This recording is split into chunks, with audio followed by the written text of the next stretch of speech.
بسم اللہ الرحمن الرحیم۔ السلام علیکم ناظرین، آج کی ویڈیو میں ہم آپ کو بتائیں گے حضرت نوح علیہ السلام کے بارے میں، ان کی تبلیغ سے لے کر کشتی بنانے اور پھر عذاب الہی کے نازل ہونے تک کا مکمل واقعہ۔ ناظرین، قرآن مجید بہت سی آیات میں حضرت نوح علیہ السلام کے بارے میں گفتگو کرتا ہے اور مجموعی طور پر قرآن کی 29 صورتوں میں اس عظیم پیغمبر کے بارے میں گفتگو ہوئی ہے۔ ان کا نام 43 مرتبہ قرآن میں آیا ہے۔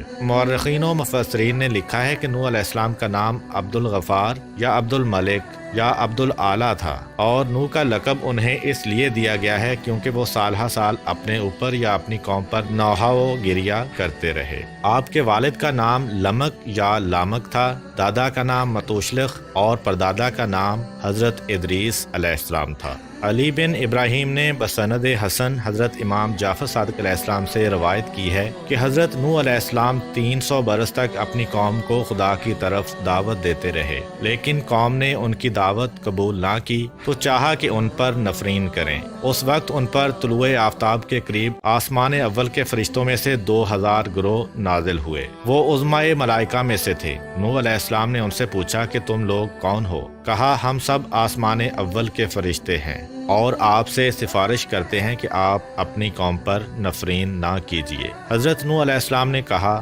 اچھا، میں نے ان کو 300 سال کی مہلت دی۔ 300 سال ختم ہو گئے اور وہ ایمان نہ لائے تو ان پر آپ نے پھر نفرین کا ارادہ کیا تو دوسرے آسمان کے 2000 گروہ فرشتوں کے آئے۔ نوح علیہ السلام نے پوچھا، تم لوگ کون ہو؟ کہا، ہم سب آسمان دوم کے قبائل ملائکہ سے 2000 قبیلے ہیں، اور ہم آپ کے پاس آئے ہیں اس لیے کہ آپ سے التجا کریں کہ آپ اپنی قوم پر نفرین نہ کریں۔ نوح علیہ السلام نے کہا، 300 سال ان کو اور مہلت دی۔ پھر جب 300 سال تمام ہوئے اور وہ لوگ ایمان نہ لائے تو آپ نے ان کے لیے بد دعا کا ارادہ کیا۔ سورہ ہود آیت نمبر 36۔ اور نوح کی طرف یہ وحی کی گئی کہ جو لوگ ایمان لا چکے ہیں ان کے علاوہ آپ کی قوم میں سے ہرگز کوئی اور ایمان نہیں لائے گا، لہذا جو کچھ یہ لوگ کرتے ہیں آپ اس سے رنجیدہ نہ ہوں۔ سورہ نوح آیت نمبر 26-27۔ اور نوح نے کہا، پروردگار، روئے زمین پر بسنے والے کفار میں سے ایک کو بھی باقی نہ چھوڑ۔ اگر تو انہیں چھوڑ دے گا تو وہ یقیناً تیرے بندوں کو گمراہ کریں گے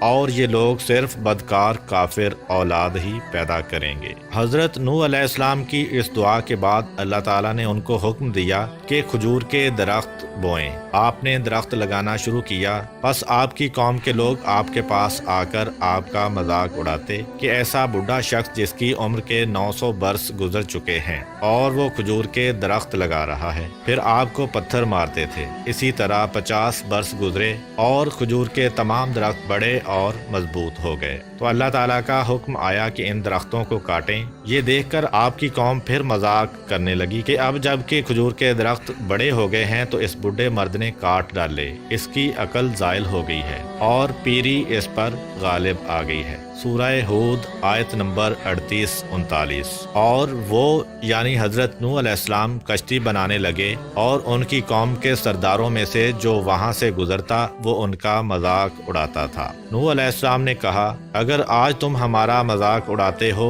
تو کل ہم تمہارا اسی طرح مذاق اڑائیں گے جیسے تم مذاق اڑاتے ہو۔ ان قریب تمہیں علم ہو جائے گا کہ کس پر وہ عذاب آتا ہے جو اسے رسوا کر دے گا اور کس پر ہمیشہ رہنے والا عذاب نازل ہوگا۔ اللہ تعالیٰ نے حضرت نوح علیہ السلام کو کشتی بنانے کا حکم دیا اور جبرائیل علیہ السلام کو ان کی تعلیم پر مامور فرمایا۔ غرض کہ نوح علیہ السلام نے کشتی بنانا شروع کیا۔ اس کی لمبائی 1200 ہاتھ، چوڑائی 800 ہاتھ اور اونچائی 80 ہاتھ تھی۔ ایک ہاتھ سے مراد کوہنی سے لے کر درمیانی انگلی کا آخری سرا ہوتا ہے اور یہ تقریباً آدھا میٹر ہوتا ہے۔ اس طرح کشتی کی لمبائی تقریباً 600 میٹر، چوڑائی 400 میٹر اور اونچائی 40 میٹر تھی۔ حضرت نوح علیہ السلام نے عرض کی، خدا بندہ، کشتی بنانے میں میری کون مدد کرے گا؟ خدا نے وہی فرمائی کہ اپنی قوم کے درمیان اعلان کرو کہ جو شخص کشتی بنانے میں میری مدد کرے گا اور اس کی کوئی چیز تراشے گا تو جو کچھ تراشے گا وہ چاندی سونا بن جائے گا۔ حضرت نوح علیہ السلام نے یہ اعلان کیا تو لوگ کشتی بنانے میں آپ کے ساتھ شامل ہو گئے اور مذاق بھی کرتے جاتے تھے کہ جنگل میں کشتی بنا رہے ہیں۔ جب خدا نے قوم نوح علیہ السلام کو ہلاک کرنے کا ارادہ کیا تو 40 سال پہلے سے ان کی عورتوں کو بھانج کر دیا تھا، پھر ان میں کوئی اولاد نہیں ہوئی۔ جب نوح علیہ السلام کشتی بنا کر فارغ ہوئے تو خدا کے حکم سے آپ نے سریانی زبان میں ندا کی، جس کو سن کر تمام چوپائے اور جانور حاضر ہوئے۔ آپ نے ہر حیوان کا جوڑا کشتی میں داخل کیا۔ آپ کی 950 سالہ تبلیغ کے نتیجہ میں دنیا کے تمام لوگوں میں صرف 80 اشخاص آپ پر ایمان لائے تھے۔ سورہ ہود آیت نمبر 40۔ یہاں تک کہ جب ہمارا حکم آ گیا اور تنور سے پانی ابلنے لگا تو ہم نے کہا، اے نوح، ہر جوڑے میں سے 2 کشتی پر سوار کرو اور اپنے گھر والوں کو بھی سوائے ان کے جن کی بات پہلے ہو چکی ہے، اور ان کو بھی سوار کرو جو ایمان لا چکے ہیں، اگرچہ ان کے ساتھ ایمان لانے والے بہت کم تھے۔ کشتی مسجد کوفہ میں تیار کی گئی۔ جب وہ دن آیا جس روز خدا ان کو ہلاک کرنا چاہتا تھا، نوح علیہ السلام کی زوجہ تنور میں جو مسجد کوفہ میں مشہور ہے روٹی پکا رہی تھی، اور نوح علیہ السلام کشتی میں اس جگہ جو جانوروں کے لیے مقرر تھی ان کی چیزیں جمع کر رہے تھے۔ اسی دوران زوجہ نوح علیہ السلام نے آواز دی کہ تنور سے پانی ابل رہا ہے۔ نوح علیہ السلام نے آ کر تنور پر کچھ مٹی ڈالی اور اس پر مہر لگائی کہ پانی باہر نہ آئے، اور جا کر تمام جانوروں کو کشتی میں داخل کیا۔ پھر تنور کے پاس آئے اور مہر توڑی اور مٹی ہٹا دی۔ آفتاب چھپ گیا اور بجائے اس کے کہ قطرہ قطرہ پانی برسے، یک بارگی پانی آیا اور تمام چشمے ابل پڑے، جیسا کہ حق تعالی فرماتا ہے۔ سورہ قمر آیت نمبر 11 تا 13۔ پھر ہم نے زوردار بارش سے آسمان کے دہانے کھول دیے اور زمین کو شگافتہ کر کے ہم نے چشمے جاری کر دیے، تو دونوں پانی اس امر پر مل گئے جو مقدر ہو چکا تھا، اور تختوں اور کیلوں والی کشتی پر ہم نے نوح علیہ السلام کو سوار کیا۔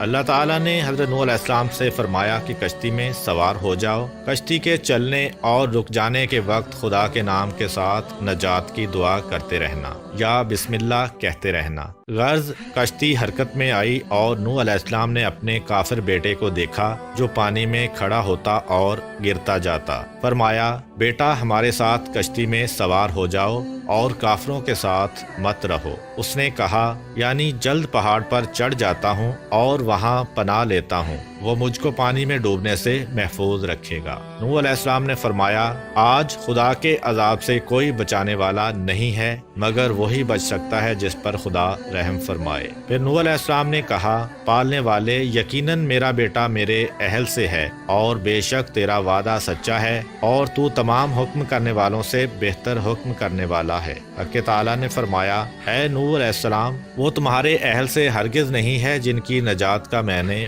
وعدہ کیا ہے، لہذا مجھ سے ایسی بات کا سوال نہ کرو جس کا تم کو علم نہیں ہے۔ میں تم کو نصیحت کرتا ہوں کہ تم جاہل مت بنو۔ نوح علیہ السلام نے عرض کی، خدا بندہ، میں تجھ سے پناہ چاہتا ہوں اس بات سے کہ تجھ سے ایسی چیز کا سوال کروں جس کا مجھے علم نہ ہو، اور اگر تو مجھ کو نہ بخشے گا اور رحم نہ فرمائے گا تو میں نقصان اٹھانے والوں میں سے ہو جاؤں گا۔ بس خاموش ہو رہے جیسا کہ خداوند عالم نے ان سے فرمایا۔ اسی اثنا میں ان کے درمیان موج حائل ہو گئی اور پسرے نوح علیہ السلام غرق ہو گیا۔ کشتی مڑی اور اس کو موجوں نے تھپیڑا دیا یہاں تک کہ مکہ میں پہنچی، اور خانہ کعبہ کے گرد طواف کیا کیونکہ کعبہ کے سوا تمام دنیا غرق ہو گئی تھی۔ خانہ کعبہ کو بیت العتیق اسی لیے کہتے ہیں کہ وہ غرق ہونے سے محفوظ رہا۔ غرض 40 روز تک آسمان سے پانی برستا رہا اور زمین سے چشمے ابلتے رہے، یہاں تک کہ کشتی اس قدر بلند ہوئی کہ آسمان سے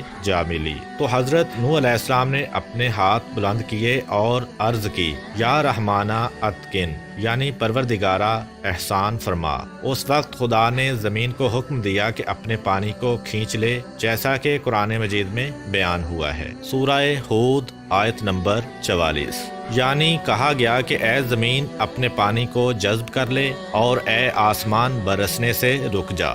جو پانی زمین سے باہر آیا تھا زمین نے اسے جذب کر لیا، مگر آسمان کے پانی کو قبول نہ کیا اور کہا کہ خدا نے مجھے صرف اپنے پانی کے جذب کرنے کا حکم دیا ہے۔ تو آسمان کا پانی زمین کے اوپر ہی ٹھہر گیا اور کشتی جودی پر ٹھہری، اور وہ موصل میں ایک بڑا پہاڑ ہے۔ پس خدا نے جبرائیل علیہ السلام کو بھیجا تو جو پانی زمین پر رکا ہوا تھا اس کو ان دریاؤں میں پہنچا دیا جو دنیا کے گرد خلق کیے گئے ہیں، اور نوح علیہ السلام کو خدا نے وحی فرمائی۔ سورہ ہود آیت نمبر 48۔ کہا گیا، اے نوح علیہ السلام، اترو ہماری طرف سے سلامتی اور برکتوں کے ساتھ جو آپ پر اور ان جماعتوں پر ہیں جو آپ کے ساتھ ہیں، اور کچھ جماعتیں ایسی بھی ہوں گی جنہیں ہم کچھ مدت زندگی کا موقع بخشیں گے، پھر انہیں ہماری طرف سے دردناک عذاب پہنچے گا۔ پھر حضرت نوح علیہ السلام نے 80 مومنوں کے ساتھ جو آپ کے ہمراہ تھے موصل میں کشتی سے اترے اور مدینہ السمانین کی بنیاد ڈالی۔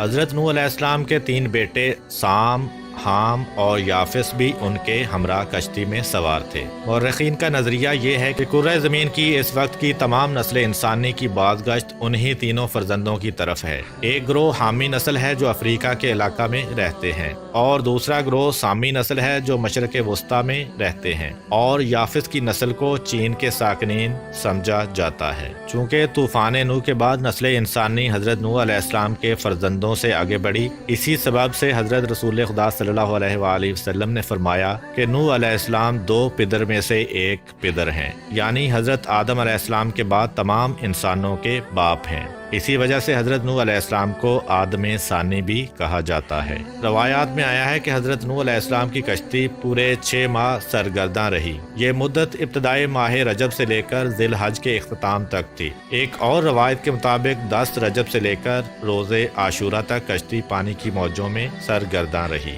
حضرت امام موسیٰ بن جعفر علیہ السلام سے منقول ہے کہ جب نوح علیہ السلام کشتی میں بیٹھے اور وہ خدا کے حکم سے چلی، اس وقت خدا نے پہاڑوں پر وحی کی کہ میں اپنے بندے نوح علیہ السلام کی کشتی کو تم میں سے کسی پر ٹھہرانا چاہتا ہوں۔ یہ سن کر تمام پہاڑوں نے اپنے اپنے سر بلند کرنا شروع کیے، سوائے کوہ جودی کے جو موصل میں ہے۔ اس نے عجز و انکساری سے کام لیا اور کہا کہ میرا وہ رتبہ نہیں ہے کہ نوح علیہ السلام کی کشتی مجھ پر ٹھہرے۔ خدا نے اس کی انکساری پسند فرمائی اور کشتی کو معمور کیا کہ اسی پر ٹھہرے۔ لہذا جب کشتی جودی سے ٹکرائی اور متزلزل ہوئی تو اہل کشتی کو اس کے ٹوٹ جانے اور ڈوب جانے کا خوف ہوا۔ اس وقت نوح علیہ السلام نے ایک جروکے سے جو کشتی میں تھا اپنا سر باہر نکالا اور ہاتھوں کو آسمان کی جانب بلند کیا اور کہا، یا رحمانو اتقن، یعنی پروردگار احسان فرما۔ ایک اور روایت کے مطابق حضرت نوح علیہ السلام نے جناب رسول خدا اور ان کی آل کا واسطہ دے کر اللہ تعالیٰ سے دعا کی تھی۔ بہت سے مفسرین نے کہا ہے کہ کوہ جودی جس کے کنارے کشتی نوح علیہ السلام آ کر لگی تھی اور جس کا ذکر قرآن میں آیا ہے، وہ وہی مشہور پہاڑ ہے جو موصل کے قریب ہے۔ بعض دوسرے مفسرین نے اسے حدود شام میں یا آمد کے نزدیک یا عراق کے شمالی پہاڑ سمجھا ہے کہ یہ وہ پہاڑ ہے جو موصل اور الجزیرہ کے درمیان ہے۔ الجزیرہ شمالی عراق میں ایک جگہ ہے اور یہ الجزائر یا الجزیرہ نہیں جو کہ آج کل مشہور ہے۔